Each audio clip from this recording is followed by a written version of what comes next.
Welcome to the most biased, unqualified, dangerously opinionated review of tiny to medium-sized electric unicycles you'll ever hear on the internet. If you're expecting objective truth to be in this video, you've come to the wrong place. The Begode Mini. Is it a tiny commuter or a $500 paperweight? Is a 6.5-inch tire, a 500-watt motor, 180 watt-hours of battery? We're talking hoverboard wattage here, at a top speed of a blistering 16 miles per hour, maybe 5 to 7 miles range if you're a child rolling down a hill. Charges at 1.5 amps through a hoverboard-style charger because why not? No suspension, no waterproof rating, it's practically allergic to puddles. It's cute, it's small, fits in a backpack, and you can sneak it onto an airplane. If you handed one to your child, they'd scream with joy. If you tried commuting on it, you'd scream for different reasons. It's surprisingly solid for something that looks like it came from a Toys R Us. It has decent headlights, a tough shell, it's easy to go backwards, and hilariously fun at 5 miles per hour. But don't get cocky. Tilt back hits like a brick wall 11 miles per hour. Battery sags harder than my expectations for Begode, and hills are out of the question, and range is laughable. At $400 to $500 freedom dollars, it's a great I want to annoy my neighbor's wheel. Anything more, get literally anything else with range and speed. This is a great camping wheel or a backup wheel, just don't expect it to commute, climb, or survive puddles. It's a fun-sized death machine for kids and circus clowns, adorable, rideable, and forgettable. The Begode MTen4, pocket rocket with a death wish. Still 6.5-inch tire, but now upgrade to a 1,000-watt motor with a 750 watt-hour battery and a real top speed around 18 miles per hour. Finally, something that feels dangerous again. No suspension, but a tubeless tire and just enough torque to face plant yourself into a curb. Weighing at 28 pounds and charges in 5 to 6 hours. Still no IP rating because who needs waterproofing when you can just not ride in the rain? It's a tiny monster. People love the torque and say it's the only EUC that ever considered for parkour. Carves like butter and zips like a squirrel on meth.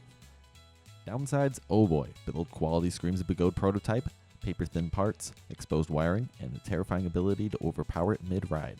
It's a toy you'd accidentally die on. Changing the tire is like dismantling IKEA furniture with your teeth. And don't even think about loosening those axle nuts. MSRP hovers around $800 to $1,000 freedom dollars, but wait for when it's on sale, when it's just around $300 to $500. It's a mini wheel with minimal survival instincts. Get one if you like adrenaline and have strong ankles. Begode Future, the beginner wheel for people who hate fun. An 8-inch wheel with an 800-watt motor, a 375 watt-hour battery, 14 mile per hour top speed, soft limited so you don't feel too alive, 10 to 15 miles range, about 37 pounds, no suspension with an IP65 rated, which means it might survive a light sprinkle if you pray hard enough. The lights are nice though, and hey, it has a kickstand. It's not the worst thing ever. It has solid construction, nice pedals, decent lights, but the wheel screams I was designed by a committee afraid of being sued. With a 14 mile per hour max speed, who's this thing for, toddlers? It's not fast enough for real riding, but not cheap enough to be a toy. It lands in this awkward middle zone where it's too good to be disposable and too slow to be fun. I say it's great for learning, though it's boring enough to unlearn how to ride, and for $800 freedom dollars, you're a few hundred away from actual performance. It's not great, it's not terrible, it's mostly a hard pass. That $800 freedom dollars that competes with way better wheels. It's the Goldilocks of EUCs. It's not fast, it's not slow, it's not cheap, it's not powerful. Just mid. The future, more like the past. Perfect if your only goal is to not die. If that's the case, just get a scooter. The Begode A2 is the buyer's remorse of EUCs. With a 10-inch tire and a 1200-watt motor with a 750 watt-hour battery, the top speed around 22 miles per hour if you're feeling lucky. No suspension, but it pretends to be plush with a balloon tire. Sure, RGB lights are a joke unless you want to flex on the e-scooter kids somehow. It's like Begode made a Mini Cooper for your legs. Small, zippy, and way more fun than it has any right to be. Beginners love it, veterans call it the lazy wheel, and unlike the MTen4, it doesn't try to buck you into traffic when you lean too hard. But you're getting zero suspension. It's fun until you find a crack in the sidewalk and suddenly you're cosplaying a crash test dummy. Also, that 22 mile per hour top speed, that's conditional. Heavy riders feel the wheel say nope at around 19, but hey, at least the thing doesn't wobble like a shopping cart, which is more than we can say for some Begode models like Kiki. For under 1,000 freedom dollars, it's got decent range, real company support, and just enough performance to trick you into thinking you're safe. This thing is the gateway drug to harder wheels. You'll love it until the day you decide to buy something twice as fast and 3 times more dangerous. It's like dating someone with no red flags at first. When you go on the second date and they tell you they keep their childhood hamster in the freezer for emotional support, they say it with a smile like it's the most natural thing in the world. Later over dinner, they ask if you'd ever be willing to provide an alibi. Just hypothetically if something ever happened. You laugh, but they don't. They just stare and chew slowly. InMotion V9, the couch of electric unicycles. It's got a 16-inch tire, a 2,000 watt motor, and a 750 watt-hour battery.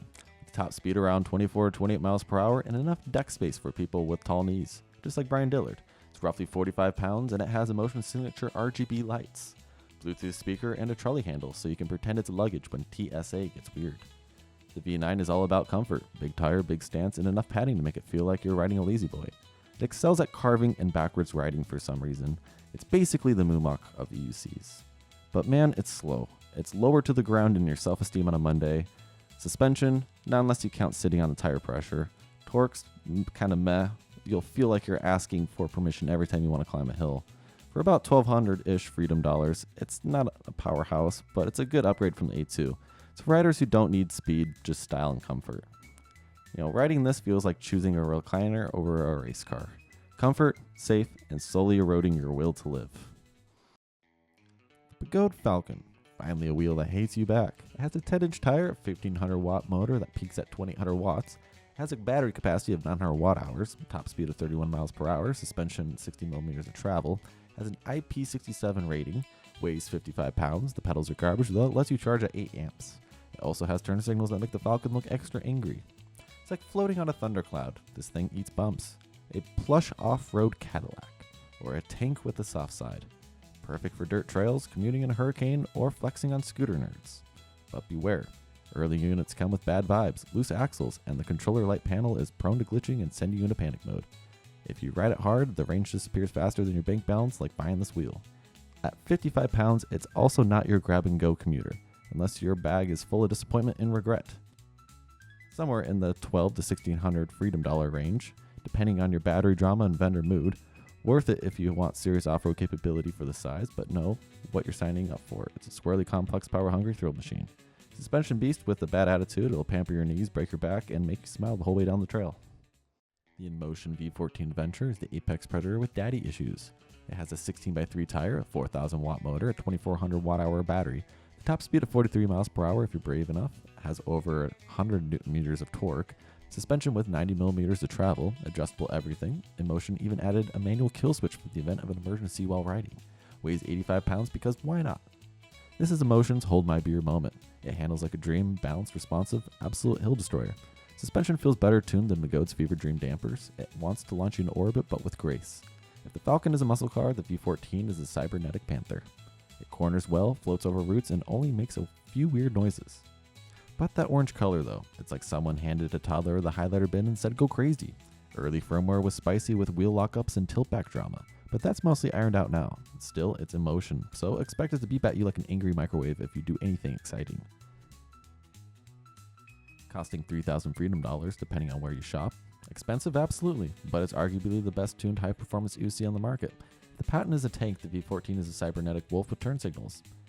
Riding this feels like choosing a recliner over a race car. It's comfortable, safe, and slowly eroding your will to live. It's everything you want until you realize you now own a 90-pound orange monster with a superiority complex that won't get off the couch, won't get a real job, and insists on sleeping until noon like it's earned something. It stares at you with dead headlights like judging your life choices while refusing to charge past 80% unless you sweet talk it in and promise not to take it uphill. You used to dream of freedom. Now you dream of a second vehicle that isn't emotionally manipulative couch potato on one wheel.